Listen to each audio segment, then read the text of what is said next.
thealexshow.tv. Please read the important disclaimer on your screen. All of the content provided is for entertainment purposes only. It should not be taken as medical or legal advice. Please contact your doctor or lawyer if you require such advice. Thank you. The show starts right now. Hello, welcome to this new show of thealexshow.tv. This is the first ever chat of thealexshow.tv with our name change I informed you earlier on the week. And who better than my great friend Tony from London to have this first ever chat on the Alex Show TV. Thank you, Tony. An honor and a pleasure to have you here. Thank you, Alex. My honour's mine. Your first ever chat with a name change. I can see big things happening, bigger, better things. You know, it's great. Yes, I explained earlier on the week that the name change is because I felt Humanity Wins is not a bad name, but it was confusing a few people. And, you know, at the end, either I made all shows about how humanity is going to win, and that would make a lot of sense, or a more, neutral name. So I guess my suggestion to anyone starting, invest a little time on the channel name. Invest a little time, because this is my second change. And who knows, if I never had to change changes near the original name, I still like that one. But as I explained on this episode, I had to make a change as that was fully shadow banned on one of the platforms we were working on. And so I had to invent a new one, because if I did the changes near part 2, they were going to pick up that. Okay, so anyhow, I don't expect to change the Alex Show TV, and if we get in any problems with bans and shadow bans and deletions, my podcasting days, for the time being, I think are going to be done. And but I want to keep going. 2 shows a week is perfect. I don't have a problem with that, and you helped me a lot. Thank you, Tony, with all these chats. It's really a pleasure to chat with you. And today we have an interesting topic, Tony. I think it's very mainstream. Anyone can relate. Addictions. Okay. And I suggested this to you because recently I've been following a local podcaster here that he interviews regular people. That's what I like. And that's my ambition, by the way. If the channel ever grows, I want to keep doing interviews with regular people, the regular stories. This guy is doing exactly that. And for example, he has found people with addictions that talk to him. Some come up with masks and that, because of course and the name is fake and all that, because they don't want to show their face. I mean, and they go very deep on the problems. And recently, actually today, I watched one on gambling addiction and how this person will steal money from his mother and defrauded family members, and very sad stories, all because of the addiction, and how he felt. Very, very strange to me. I've heard this from gambling addicted people, that he felt he wanted more to lose than to win. The rush was with the losing. Okay. Wow. And I think also goes back to those people that hurt themselves and all that. There's a story there, and that's why I tell you, something in me rings that suffering is never the answer, same as violence. These people that we learn through suffering, I disagree, mate. I disagree. Again, I put the example on your children. Do you have to hurt your children so they learn the lessons? No, absolutely not. Okay. Animals learn through suffering. And I think that's a reflection, if you're siding to your animal, to the flesh, that you enjoy suffering and that you learn through suffering. You side to your spirit. I think you're really, I'm not saying I'm a spirit, okay? We are all flesh and spirit. What I'm trying to say is I'm siding on the idea that it's not about suffering. It's about maturing. It's about changing. It's about truly making promises. I'm not going to be like that. That's true change for me. Not something that through suffering, which is an animal reflex, like your dog, for example. If you hit your dog one time, once the dog sees you're raising the hand, the dog is already, no, please. What did I do? Like, it's a reflex. It's an animal reflex. We don't want to suffer, totally. That's why there's learning maybe through suffering, because you just want to avoid it. So you say, okay, I'm going to go the right way now. So I don't want the punch, or I don't want the suffering, or I don't want to go to jail. Do you know where I'm going with this? Exactly, yeah. So addiction, Sony. Yeah. I'll leave it to you. Thanks. All right, thanks. Yeah. I've got a bit of experience with this. I used to drink a lot. When I was young, I got into all sorts of scrapes, but I won't go into that now. But yeah, I know what alcohol addiction is, and it gives me insight into other addictions. I see people, like you say, gambling or drugs or shopping, everything. And what I notice jumps out at me mainly is they want to escape how they feel at the moment. So they're living their life and they're not happy. So they think, well, by the end of the week, I'll get my wages, I can go to the pub, I can go to a restaurant, I can go on holiday, and I'll feel happier in the future. I'll feel happier then. But at the moment, I'm miserable. I'm not happy, but I'll bear with it. And it's not, they don't understand, the knowledge ain't there. They need to realise the future isn't going to make you happy. You have to change where you are now and become at home with the present moment again. Become at home with it and enjoy what it is. Make friends with it, because you never address now, and you're always escaping from yourself in the now. It's like a ball on an elastic band. You keep hitting it away and it comes back. But you never sit still enough to say, okay, am I okay? Is this moment okay or not? And if you actually analyse it, like this moment now, it's not a problem. I'm comfortable, I'm warm, I've got a coffee there, everything's fine. I'm in a good chat with you. So I'm happy. I'm not looking at the future or the past. And I think that's where the root of it starts, addiction. It's trying to escape how you feel now and thinking it's better out there, or, some in the future or the past. It's not settling in your own energy and becoming at peace with yourself. And we think the answers are in these activities, the gambling, the drugs, the drink. And it's just a change of consciousness, and it's different, and it becomes familiar. And then we don't want to get back to ourselves, the peace. So we get used to the activity and the drama and the buzz. And then that becomes normal. And then we don't know what we are anymore. We lose touch with the peace within us. Well, it sounds pious a bit, but that's what it is. It's trying to escape from how we feel and not sitting and thinking, my body's irritated. I want to do, but don't go anywhere. Sit still, fight it. Like taming an animal, a wild dog. You keep it on a leash and you sit, and it tries to pull, and it sit, and you keep telling it to sit. Same with the body, like the animal side of us you were talking earlier. You have to retrain your body to become domesticated, not like the animal side, more calm spiritual side. And it's these impulses we have in us that we don't work at them. We just go off and jump into this thing and that thing. So I think that's where it is, mate. We start off trying to get away from the feeling we have of what the world's told us. We're not enough. Oh, you should be doing this. You should be doing that. You should be having fun like these people in a bar, on a yacht. You should be doing, and this is mental. It's all mental. And rather than go, well, I've been through it. I understand exactly what I've been through. And the system has been set up to keep us looking out there for answers. And addiction is geared for addiction. And I've said no more. And I'm happy at peace, just sitting on my own or with friends, but accepting this is my body. It has sensations and emotions, but I don't have to react to them. I can sit here and go, well, yeah, I fancy a pint, or I fancy going on holiday. But I'm here, honor the moment. And it's fighting those impulses to act is addiction, I think, mate. Would you believe in that? Do you think of that? Excellent points, mate, as always. And for everyone watching, I mean, there have been many shows with Tony, and we are not, this is not an echo chamber. Tony, I respect greatly his opinion, and he respects mine. So we always bounce around, mainly the same idea with different angle, maybe. First of all, I want to clarify, I don't think I've ever had an addiction in my life. That doesn't make me better. I want to clarify. I could easily have been an alcoholic.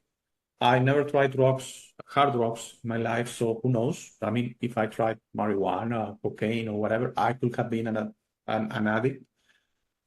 So I want to clarify, that doesn't make me any better. And if you are an addict or ex-addict, that doesn't make you worse. We're all very equal in this. It just happens, and who knows what's behind it.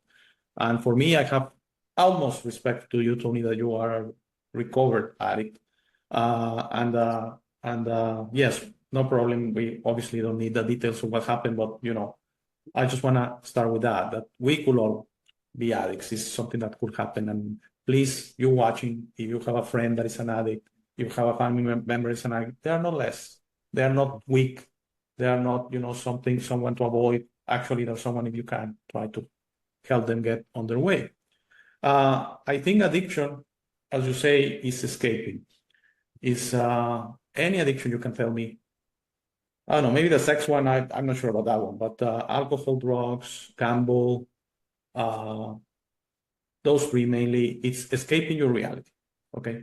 For example, the video I just saw on the person on the gamble addiction, young man, he's right now, today, he's like, the video was a few months old, but he's 25 or something like that. So he started basically at 17, 18, the age he was allowed, 18, he was allowed into the casinos here in Mexico. And he was to escape this reality and also this dream to have money quick, which I think they're hurting our young people. And us parents right now have a mission with our kids to explain, watch out, money doesn't come quick. Money earned the right way doesn't come quick. So you're going to have to be patient. You are not going to be a millionaire at 20 or at 19 because they want a fast car, they want, to have money in their pocket so they can go out, stuff like that, travel or something like that. So in his case, he was escaping his reality and he felt alive while in the casino, losing or winning. Okay. Didn't matter, but he felt alive. And once he had to leave the casino, he was like, my life is not worth anything. And I think a lot of addicted people is like that. They get high, for example. It's a moment. The high ends. I want to get high immediately. Once you're addicted, okay? You're drunk, an alcoholic, you get drunk, great. You get the hangover, you want to get drunk as fast as possible again because you're trying to escape. Yeah. And until you find your way to try to confront your reality and accept it, because you said something extremely important. Elon Musk will be watching this show. He's the richest person in the world. But the person, whatever situation you can tell me, you can try to find a way to make your day work. Don't think about the weekend, next month, next year, as you say, or 10 years. Get through today happy. Enjoy the moment. If you are at work, enjoy your work. If you have a chance to see a family member, or family members, or friends, do it. You have time alone, enjoy it. Okay? There's no formula. You figure it out. We don't have any solutions on that. But you have to find a way to, day by day, be fine. Okay? We all have issues. We all have problems. This is not an easy reality. I've shared many times on my more deeper episodes, on my out there episodes, that I do believe this reality is both disappearing and is essentially wrong. It's not something we should experience. That's the lesson to me. But we're here, so it's not like we have a choice. So through your life, wherever you are, don't escape it. Because I think that's how addictions get to you. Trying to find a way to camouflage your reality to go into this state, especially with the mind. So I think addictions, they work a lot through the mind. They are like a force of self-meditation, forced meditation, if you think about it. Because you have problems, you drink, you forget about your problems. You have problems, you get high, forget about your problems. Yes. You have problems, you go to the casino, you're concentrated on the winning, on the machine, and you forget about it. But that doesn't make it right. Okay, that's the problem. No addiction is correct. So what do you think about that? Yeah, brilliant points. I mean, the fact that we do try to escape at all tells me there's a problem in society. The problem is the system to me. It's set up to be depressing and constricting and confining and limiting, and it's the opposite of our natural spirit to be adventurous and explore and create things. That's what our nature is, to be creative. And when you're in a job or in maybe you're a helper in a charity or volunteering, and you're doing something you don't like or isn't fulfilling you, you can't do what you want to do, so you've only got a few hours to off at the weekend. You might just dive into drinking or drugs. But it is that addressing the impulse in us and being okay with it. Yeah, I'm not happy at the moment. Sit with it. Sit with that feeling. And they're not emotions, they're just sensations. It's like you drink a bottle of fizzy drink. You feel bubbles in your belly. It's a sensation. You shouldn't associate emotion to any sensation, because I think they've given us this idea that emotions are sensations and they're a big problem, but they're not. And that's why we run away from ourselves, because we believe, I've got this negative emotion towards a person. Oh, and it becomes a complex. Rather than saying, oh, today I felt happy to see this person, and the day before I felt anxious, and the day before that I was laughing with them. It changes. So we shouldn't fixate on emotions. It's the flow of life. And the inner body is where we should sit and accept it. It's acceptance of our inner body and our self, being at peace with ourselves.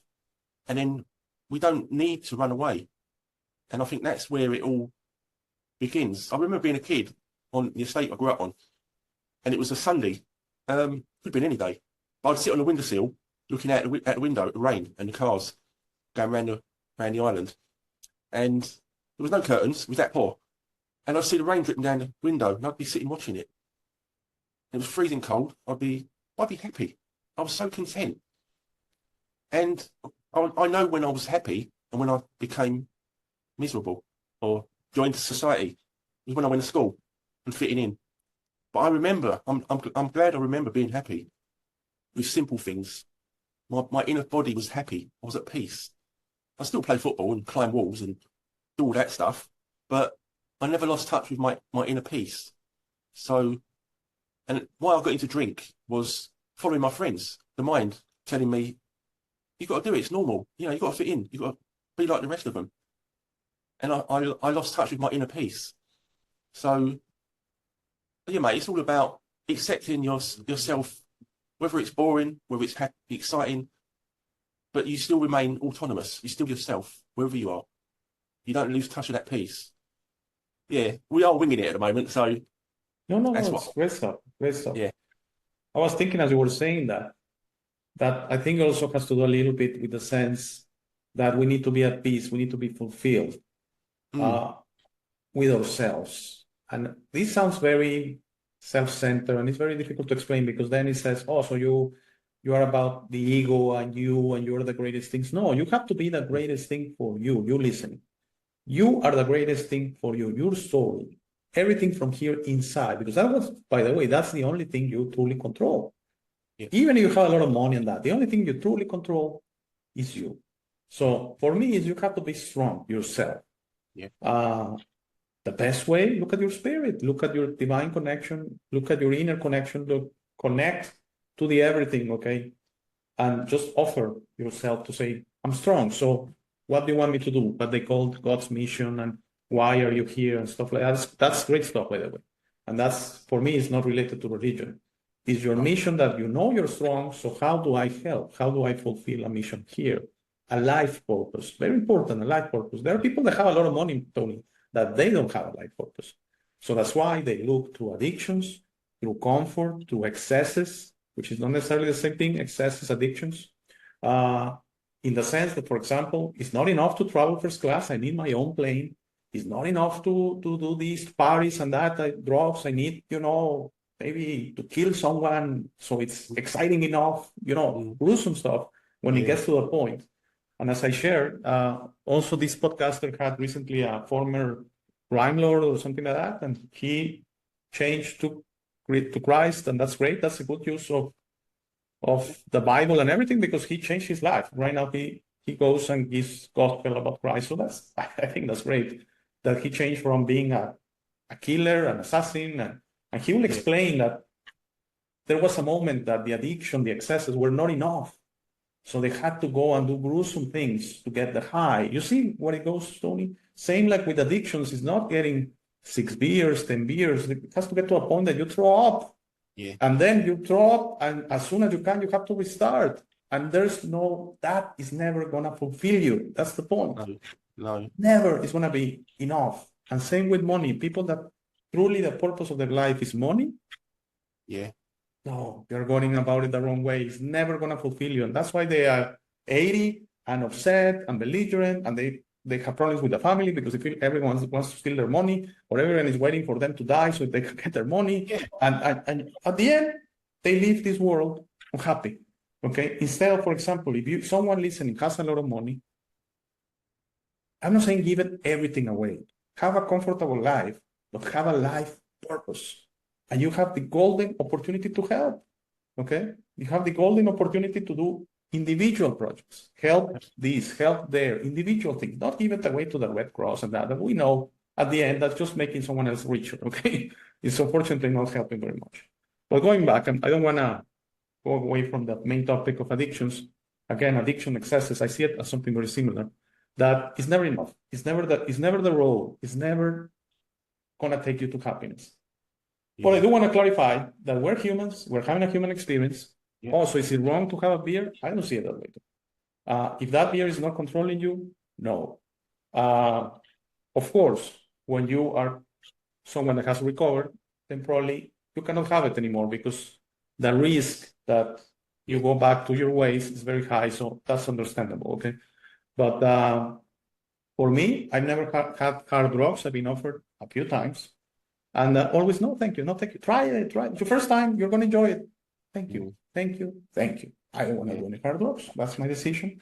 And for some, it's something, I don't know why, particularly American friends, because it's very common in the United States.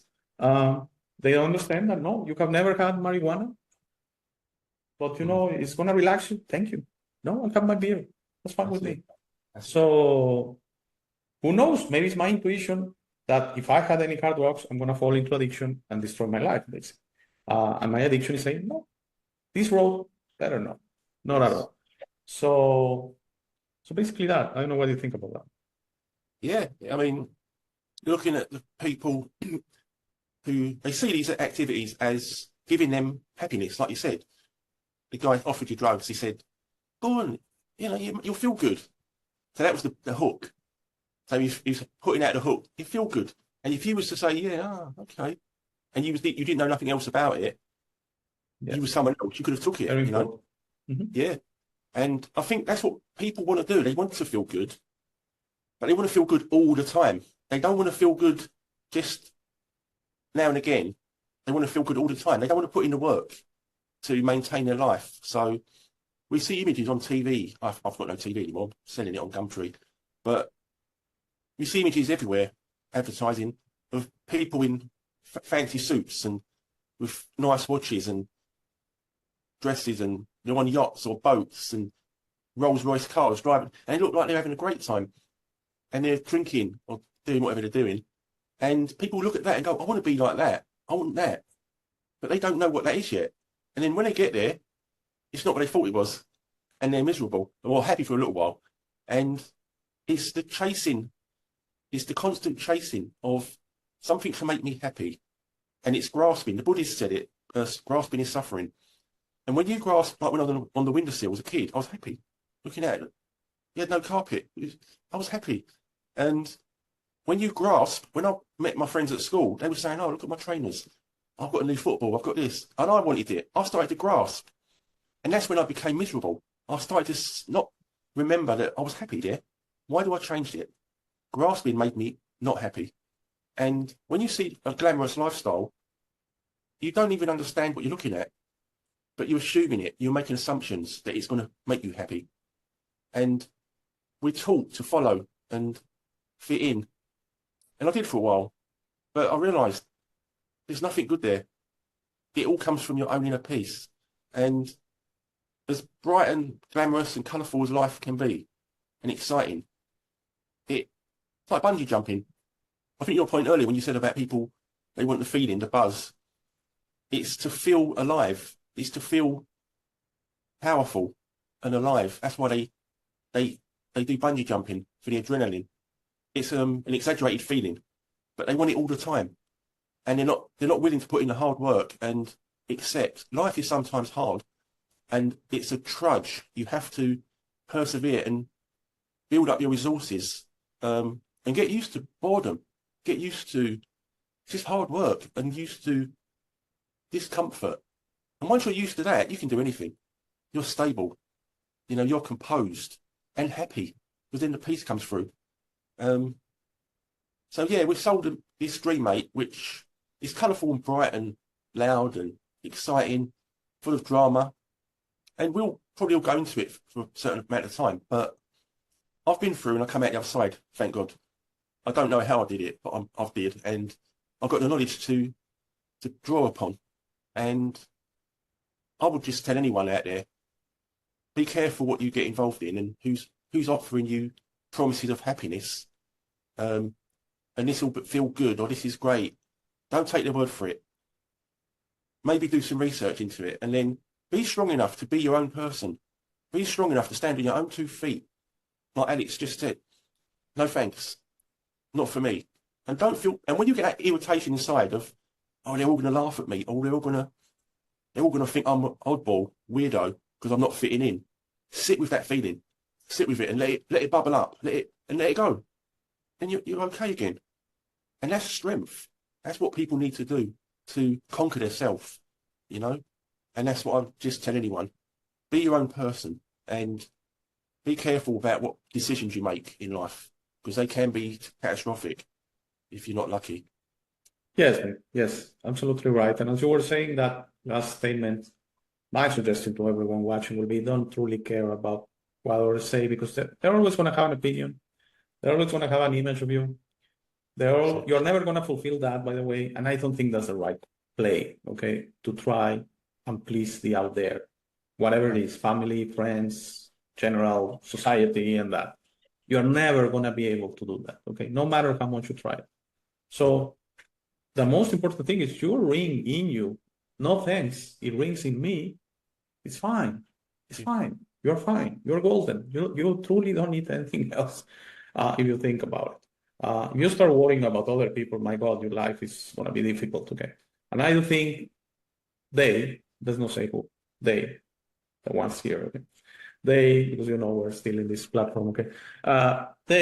That's why they gave us the social networks, I think, to put this need to fulfill a certain image, and you're going to be more miserable like that and more inclined to suffering, because that's what they want, by the way. I'm totally sure that suffering, that's why it doesn't sound divine to me. It doesn't sound like a God plan, the suffering. No. They want the suffering, okay? And there's a lot of suffering in this world, mate. Where you and I, and probably most of the people watching, we are very lucky. There's truly a lot of suffering in this world. And that's what they want. And one way of suffering is if you feel you're not good enough, and you have these social networks, and you have friends there or acquaintances from high school or whatever, and you see how they are out there in a ship or in a plane and with a beer and that, then you start feeling, I need to have that as well. No, you don't. You are just, your mind is creating that, okay? Yes. You don't, okay? You don't. And I think a lot of addiction comes, unfortunately, through copycat, through saying, well, that guy is having cocaine, so let me try cocaine, okay? Because he's having a great time. No, he's not, but you don't know anything and you don't need it, okay? And for me, the ring was always, I'm not saying I've been offered 100 times, but I've been offered more than a few times. Hard drugs, all types. And always the ring was, no, it's not for you, okay? And you're fine with it.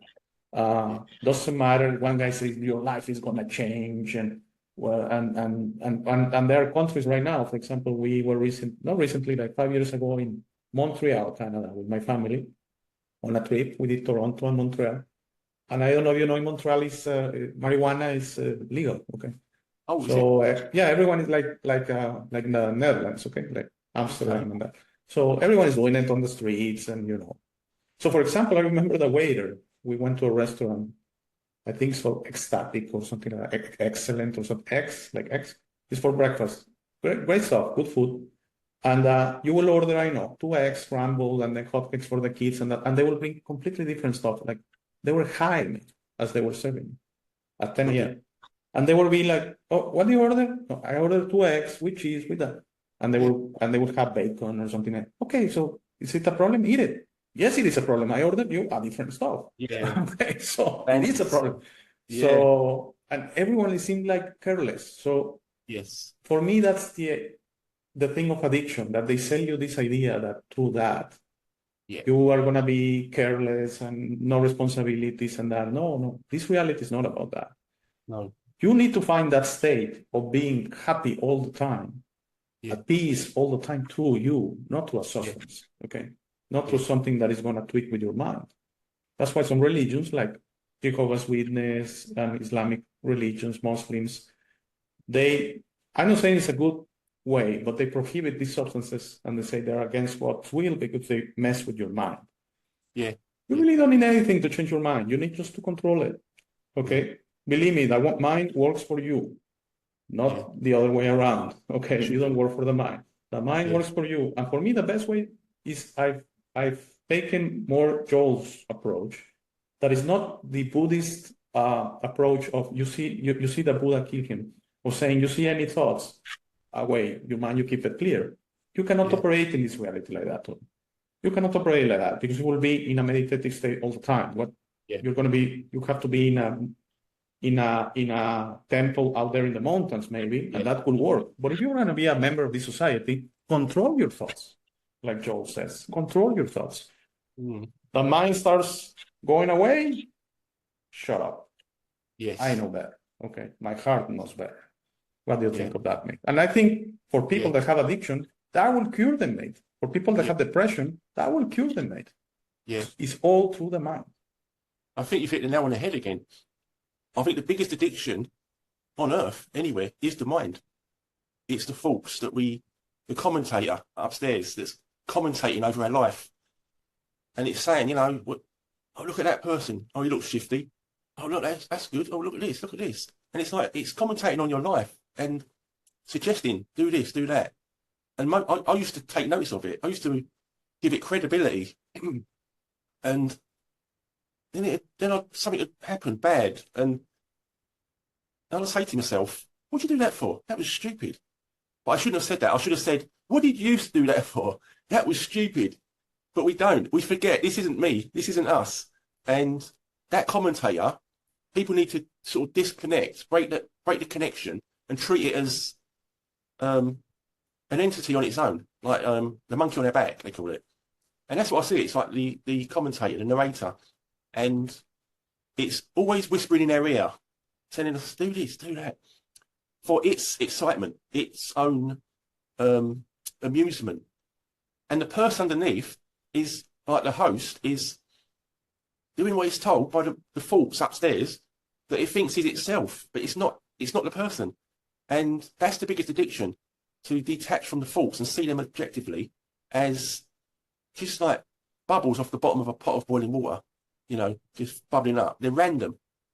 You know, I was telling Carol the other day, standing at the sink washing up, and a thought across my mind. Yeah, that was cheap, that phone. Oh, I might get that. Yeah, that was only. And on that thought, random thought, I've made a decision. I'm going to buy a phone now. I never thought about it. I'd assumed that was my voice. So, and if you look at your thoughts and analyse what they say, and I'm speaking personally, but most of the thoughts I have are rubbish. They lead to nowhere. They're just stupid. So I learned, yeah, that's gone. I'm getting back on with what I'm doing. I'm washing up, or I'm cooking a meal. I'm doing this. I'm working on that. And I just brush them off. They're not me. Gone. And I think that's the biggest addiction, knowing when this person over there on a yacht on an advert with a Bacardi drink in the sun with their friends laughing and joking, are having a good time, that's a thought. That's not here. That's a promise that's going to be broken because it's not you. It's something outside of you. That's never going to give you the peace. So I often say the thoughts are the problem, and attaching to them and giving them energy, giving them attention, as if they're valid, they've got credibility, when they're just random thoughts that bubble up, and it's like, you know, they're not that important, because the present is more important. It's always more important. It's reality. And like you said, we do think, we're going to think. You can't exist in this world without thinking. But you think on a higher level. You think on a more intelligent level when you're focusing on what you're doing in the moment. And thoughts, like insights, come to you, intuitions. And that's where I live. I don't live upstairs anymore. And that's why I'm not addicted to booze. So that's the problem, mate. I would just leave it up there and say, if people could master that. And yeah, they happen. They float by. But don't touch them. Leave them. Let them go. Stay here now, wherever that is. You know? Yes. It's boring, whatever. Stay here now. Yeah, totally right. And they do use the information they have. For example, now you were mentioning the phone and the shopping and that. And they use stuff like, for example, okay, it's 90, we spoke about this, 99.95. They don't say 100. No. because 99.95 to your mind appears like, a better deal. So and then they say, oh, but in the next 15 minutes or whatever, or just today, maybe if it's a shop or something, just today, 79.95. Maybe they always intended to sell it at 79.95 or 69.95, but they say that from 119 to 99, and just today 79.95. My wife likes a shop in the United States for clothes that is called TJ Maxx. Very well known.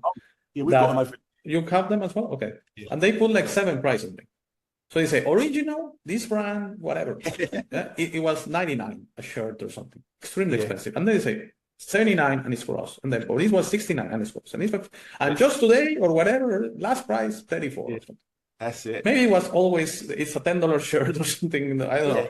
But they use this crossing and crossing, so you feel you're getting like a car that you're getting for 30% or 40% the price. Psychology. Okay. So also with cars, for example, right now they love all around the world to give cash back. So you with your own cash, because you go and pay for the car, even if it's through credit, okay? But they say just today I'll give you £1,000 back in your hands like that. So you feel you go out with a car and with cash. So a lot of strategies and the money, yes. And they work through your mind. And also I think one other type of addiction, mate, is shopping, also buying stuff and that, especially clothing, and especially with women. I'm not saying all of them or anything, but it happens a lot here. And there is such a sad story that is pretty well known when crime was rampant here around 2010, 2011.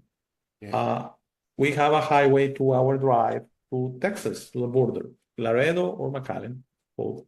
It's around 2.5 hours at the most. It's a highway, it's a super highway and everything, but crime was so rampant that they were controlling that area and they could stop you. And who knows what could happen to you, mate, at that time. They could rob the car, rob you, kill you. You could disappear. A lot of people disappeared. So no one was going to the United States for shopping through land because it was Mad Max, like going through a Mad Max movie. Okay, like you are out there and suddenly they say, okay, you start speeding because you see the trucks of the criminals, okay, narcos or something. So there's this story of someone said, we need to go. They say if you go early in the morning, you're fine because they're asleep. Stories like that. If you go like 6 a.m., they're asleep from the hangover because they party all night and that. So convinces the husband, 2 young girls, children. So they go to the United States. They're stopped by the crime people, the criminals. And they say, take the truck, take everything, take the money. I mean, just leave us here and we'll find a way back. We say, no, we want the kids. Okay. Whoa. We want the girls. And then the woman said, take me. Okay. Don't take, no, we don't want you. We want the kids. And they went out of their minds, okay, because they were never seen again. There were a lot of stories like that, by the way. Yeah, the kidnappings, that's terrible. But it was through the addiction, the shopping. I have to go. So I couldn't even understand. There were news of crime against the police and the army and that in Nuevo Laredo, which is a border town of Laredo, Texas, but it's Mexico. And people will go on the Friday. I mean, there was just bombs and, it was a war zone. Okay. Yes, it was very gruesome. And people will go and say, we're going to be fine. There's a lot of people going and, we're going to camouflage between all the people for shopping. Yeah. Why? I mean, come on. So, I mean, it was gruesome and I apologize for that. This story is very gruesome, but I wanted to make the example of how addiction also could play in that. Yeah. And you said something about, for example, people that jump out of airplanes and they open the parachute at the last minute, so you feel the rush. And people that take selfies, and that has happened a few times, very unfortunate. That they take selfies like on canyons or in a cliff. And they lose balance, they fall, they die. Yeah. And some people applaud it, like saying, well, he or she died doing what they love. Oh, wait. That was an addiction. People, I think through fear of death, mate, they feel the addiction, the rush, like no drug can give you to get close to them. You see? So is that what is going through them? That endorphins or whatever? Yes. Of I'm in a cliff and I'm taking a selfie and I'm very close to dying, and then they sleep. But That is that like the example of the woman that I need to go shopping, so let's go early and lost her kids. Okay, it's like that. I mean, don't do stupid stuff. Yeah. That's even worse than having drugs, I think. Yes, definitely. Great point. I think you've hit another nail on the head. We're nailing this down here. When you said that they want to be close to death, but they don't want to die. No, they're very afraid. That's Yeah. what gives you the rush, maybe, because you're The rush, yeah. is the fear. Yeah. It's that point. They never feel more alive. Exactly. They're so close to death, that's the most they feel alive. And that addiction to that feeling is what causes them to chase that feeling again and enter dangerous territory and like make decisions that are not good for them. They make bad decisions. I was told that about drink. This guy told me, he said, when you're drinking, you make bad decisions. And the penny dropped. I was like, that's it. And it registered. I was like, I got that one. Thank you. Caught it. And it helped me to quit. It helped me to quit because every time I did drink, I noticed me getting sloppy or treating people not as good as I should, being lazy and arrogant and all the negative things. And when I remembered, drink makes you make bad decisions.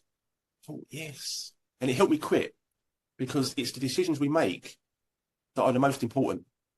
And if you put your morals on hold for a drug or drink or shopping or gambling, you're heading downwards fast into an abyss. So, and because it's normal in this world, it doesn't make it right.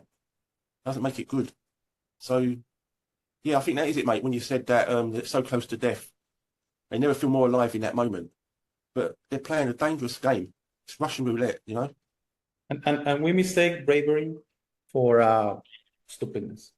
There was this guy on the show that he will appear with poisonous snakes and tarantulas, I know tarantulas are not very poisonous, but spiders from Australia that they bite you and they kill you, and he will be showing the face like that. Yeah, I'm here with this spider and the spider. That for me just plain stupid. That's not bravery. Yeah. That's not bravery. That's like taking the selfie in the cliff. Okay. Yeah. And at the end, he died. He won Medusa, I think you know the jellyfish.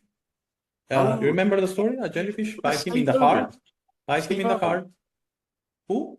Australian guy. Australian guy, yes. I don't remember the name of the show, but he will be with poisonous snakes and That's lions, and he will put the face beside the lion, and the lion can just open need you, okay?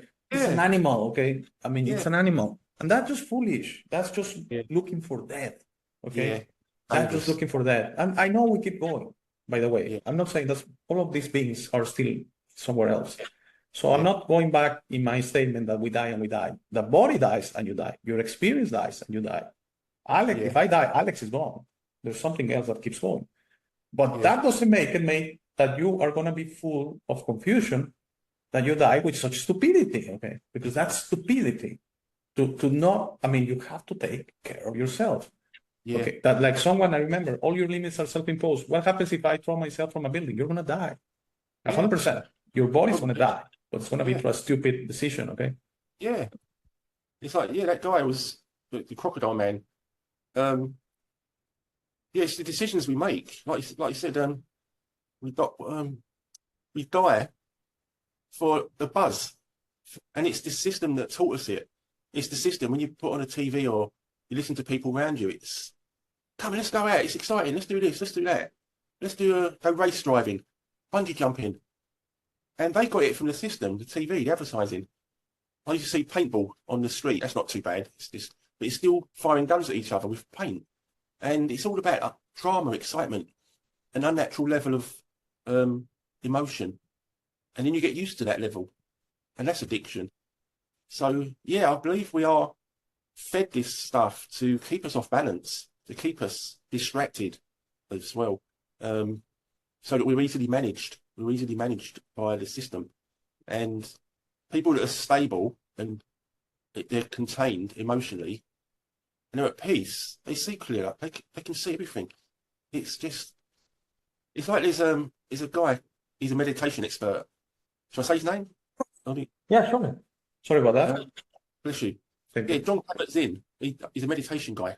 And he says, if you're not mindful, like if you're not present, it's like trying to look at the moon through a telescope while bouncing up and down on a trampoline. He says that's how you live your life. So you need to stand on solid ground, then look at the moon. Then you'll see it in focus. But it's how we live. We've been taught to keep off balance. So people got used to bouncing up on a trampoline, looking around, doing things. It's not good. That's stability is hard work. Stability and composure takes effort, especially when everyone else is running around crazy. And it's the individual choice, but I like to keep life in focus, That's the best place to be. You keep life in focus. But it's an uphill battle, mate. It's an uphill battle for each of Oh us. yeah. Oh yeah, man. Oh my God, you hit the nail in the head. It's life, this life. That's why I insist. I don't think this is gonna go on for long. I don't mean 1 month, 1 year, 10 years. Just eventually this reality is not. And two, it is a struggle and it is extremely difficult. Yeah. And I believe that's why there's a lot of addiction, because I also want to say, it came to me when we were saying about the crocodile guy. He Yeah. had a rush, of course. That was not a business. He liked that. He liked to face death of animals that will kill you. A frog in Colombia that is, I know, the yellow ones. Have you seen those? You touch it and you die. Yeah, you touch it, 1 second and you die. That's so poisonous. That's it. Doesn't have to bite you or anything like that. And I believe, for example, with addiction, mate, especially with hard drugs, and even with alcohol, possibly. There's this movie, I don't know if you've seen it, Leaving Las Vegas, of this alcoholic guy, Nicolas Cage, the actor, this alcoholic guy that goes to die to Las Vegas as an alcoholic. Sells everything, sells his car, lives in a motel, just killing himself through alcohol. Okay. Yeah. Very, very gruesome movie. I remember I watched the original one. I probably went to the movies to watch it. And then I was for work in Qatar. I don't know if I told you this story.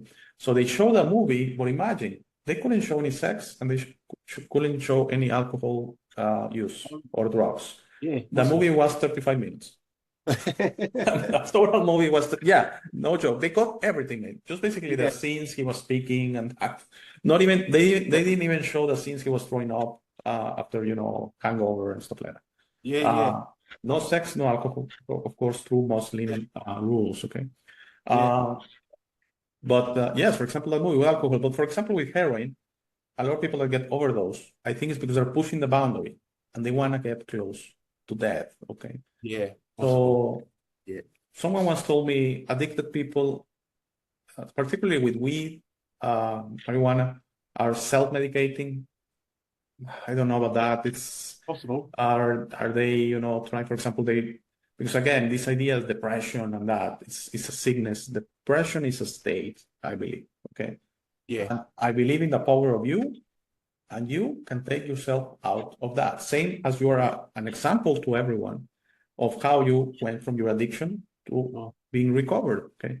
That had to take a lot of you. I mean, because you were the one that took you out.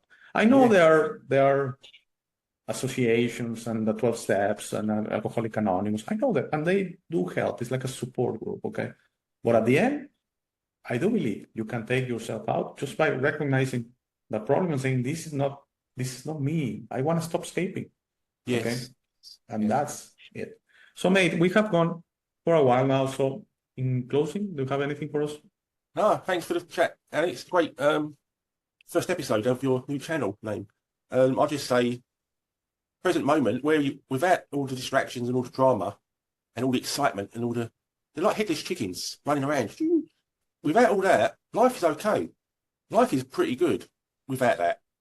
Just try it, just get back to sanity, get back to reality. Stop trying to escape from where you are, And I wish you all luck, because it is a hard road, and even for me to stay in the present, it's still a battle, pushing away the thoughts, remaining present and learning to appreciate what you have and learning to be grateful for what you have.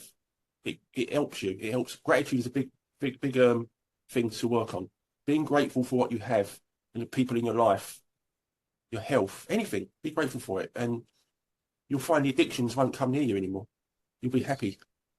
Yes, and my heart goes out to everyone experiencing addiction or having a family member with addiction. And as I said, personally, I don't feel I've ever been addicted, but I did have a close family member with a gambling addiction. So it's hard. It's hard on the family. So My heart goes out, and if everyone wants to chat, my email is always there. The new email is hey@thealexshow.tv, and the website, thealexshow.tv, is going to go directly to the YouTube channel. Okay, I decided to, for the time being, not mess with the landing page. It was really just an unnecessary step. Eventually, I don't know when, eventually in a few years, or I don't know, I will build a proper website, with resources and that, because I do want the channel to mean something. Okay. Yeah. So if you want to share the channel you're watching, just give the domain name. That's the easiest way. thealexshow.tv. That will take us to our YouTube channel. You want to get in contact with me, hey@thealexshow.tv. I do 10, 15 minutes free. I want to clarify, I don't charge free chats if you feel I can help you in any way or form. And if you want to be on the show, please, again, with an email, that's sufficient. I will certainly bring you on the show. So yes, Tony, this is a new phase. It was a nice, beautiful first chat for the new name. And I see those faces, mate. My changes in your face was, I don't know, I was still figuring things out. My HumanityWins.net phase was a little bit more mature and a little bit better, well done. And this one is, I want to tackle the real intention of the channel, which is reaching out and trying to do individual changes, okay? Because I believe we cannot change the world like that and say, okay, well, we can make individual differences. Yeah. I do believe that very strong. Yeah. So I remember when I had the African program, which was 3 shows, and people I talked about, just talking, that I felt maybe I gave them one little signal just to follow. You have to put in the work, okay? Yes. We are not magicians, okay? We just can shed a little light in a path, and you say, oh my God, there's a path here, and you go out, traverse it, okay? Thank you, mate. Thanks, you, and for everyone watching, please stay for the last 2 and 15 seconds minutes of the show. I'm continue to do it smaller. I'm gonna eventually call it the 2 minutes of the show. Just a little thing from me to you. Thank you very much. Have a great day. Thank you, Tom. Thanks, mate. Thank you for making it to this part of the video. This is my favorite part. This is where I suggest to you that you discover yourself. You are not what you have been groomed to believe. You are this incredible being without limits that has eternal life, amazing strength, infinite wisdom, and a big, beautiful heart. All your limits are always self-imposed. Your best version in this reality is inside you. Your only mission on this life is to become a beacon of love and guidance. This version is ready to be discovered today. How do you discover yourself? The discovery process is a personal one. No one can do it for you. Dedicate 5 minutes a day to talk to yourself and the universe. Request to be connected and ask, who am I? Where do I come from? You will start getting signs, breadcrumbs, and signals. You will notice how your notions about those realities start disappearing. No more hierarchies, no more competition, no more complaining, no more depending on others. Discovering yourself equals to breaking your matrix. Your self-imposed limits will fall, and you will be ready to serve humanity and help break this spell and deception on us. But you must be patient to allow others to wake up at their time through their own free will. That will be really soon, you will see, and that will start a new world. As you work towards your best version, you will notice how all emotions don't serve you anymore. Hate, fear, rage, pride, loss, envy, violence, justice, true violence, judgment of others, and other emotions will disappear from your mind and heart. You will understand those emotions serve only the evildoers and are not you. Please try to be understanding of others that don't think or feel like you. Everyone has a process. No one is right or wrong. We're all just different. Don't be concerned about being right, ever. Don't allow pride preventing you from touching things up with family and friends. It is very important you enjoy this life with your loved ones. Put in the work to patch things up and leave it to others to decide. Please relax and enjoy life. When everyone breaks their own matrix, humanity through our community consciousness will break the final spell. The new world will start and everything will gradually fall. Governments, hierarchies, and the medical and financial system will go from scarcity to abundance. Thank you very much for watching. Please share this episode. If you have any comments or suggestions, please use the comment section below. For private questions, conversations, and if you'd like to appear on the show, please email me at hey@thealexshow.tv. Thank you again. Please don't forget to visit our website www.thealexshow.tv. By giving me your time, you honor me. Have a very, very, very